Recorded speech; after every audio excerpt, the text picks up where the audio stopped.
Les gars, il faut que je vous apporte des précisions concernant l'inaptitude. J'ai l'une d'entre vous qui m'a contacté en MP, qui est embêtée puisque le médecin du travail l'a déclaré inapte, sauf que son employeur estime que son inaptitude est d'origine non professionnelle, alors même qu'elle a été arrêtée suite à un accident de trajet. Là, elle est embêtée, elle me dit, est-ce que je ne comprends pas, mon employeur ne veut pas m'indemniser sur la base, donc, d'un licenciement pour inaptitude d'origine professionnelle, en lien avec mon accident de trajet. Comme je lui ai expliqué, attention, il y a vraiment des éléments à prendre en compte dans le cadre d'une inaptitude. On est OK, c'est bien votre médecin traitant qui vous place en arrêt de travail. Ça va être pour maladie, pour accident du travail ou même pour maladie professionnelle. OK ? Donc, on a un motif qui est d'origine non professionnelle, c'est l'arrêt maladie. Et on a deux motifs qui sont d'origine professionnelle, c'est l'accident du travail et la maladie pro. On est OK ? L'accident du travail, quand vous avez un accident de trajet, c'est effectivement considéré comme de l'accident du travail. En tout cas, c'est bel et bien ce formulaire-là qu'on va vous remettre, que votre médecin traitant va vous remettre. À l'issue de votre arrêt, celui-ci prend fin. Vous allez avoir une visite donc de reprise et donc le médecin du travail va vous recevoir et va statuer pour considérer si oui, pour constater si oui ou non vous êtes apte ou pas à reprendre votre poste. Il peut considérer que l'inaptitude soit totale ou que l'inaptitude soit partielle ou même que pour le moment elle soit temporaire. Donc, dans ce cas-là, vous devrez retourner voir votre médecin traitant qui va devoir vous replacer en arrêt de travail. OK ? Si vous êtes déclaré inapte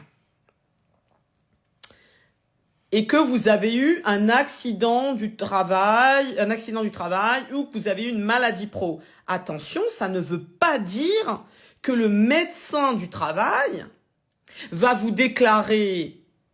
déclarer l'inaptitude pour d'origine professionnelle. Ça ne veut pas dire que ça va être considéré comme étant en lien avec le travail. Il peut constater, le médecin du travail, qu'au regard de votre état de santé, c'est votre état de santé qui n'est pas du tout en lien avec votre accident du travail, votre maladie pro ou votre accident de trajet, qui fait que vous soyez aujourd'hui en incapacité de travailler et qu'il soit forcé de vous déclarer inapte. Lui, il peut considérer que ce n'est pas du tout en lien avec l'inaptitude qu'il va prononcer. Donc, vous serez déclaré inapte, mais pour un motif d'origine non professionnelle. Ce sera une inaptitude d'origine non professionnelle.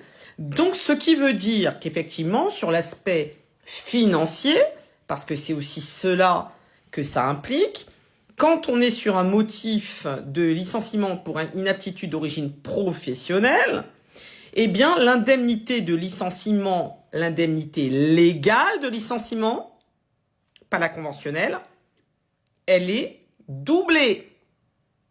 C'est pour cela que les salariés, souvent, sont très attentifs et souhaitent, dans la plupart des cas, être déclarés inaptes pour motif professionnel. Donc, attention, c'est encore une fois le médecin du travail qui statue.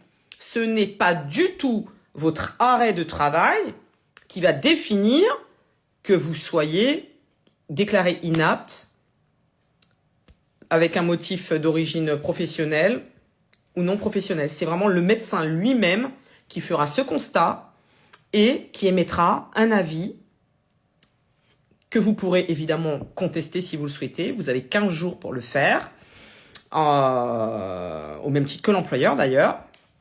Mais attention, encore une fois, ne faites pas d'amalgame, d'accord ? C'est vraiment le médecin du travail qui décide si c'est d'origine professionnelle ou non professionnelle. Voilà. C'est pas l'arrêt de travail qui fait que vous allez être déclaré inapte et qu'un avis favorable va être émis pour l'origine professionnelle. Vraiment, faites très attention à cela, parce que parfois, effectivement, il y a des déceptions. Donc, vous pouvez toujours demander au médecin d'être précis sur l'avis d'inaptitude qu'il va émettre, parce que très souvent, effectivement, il ne le précise pas forcément. Donc, encore une fois, attention à ces spécificités. Je vous fais des big kisses, prenez soin de vous, prenez soin des autres, les gars.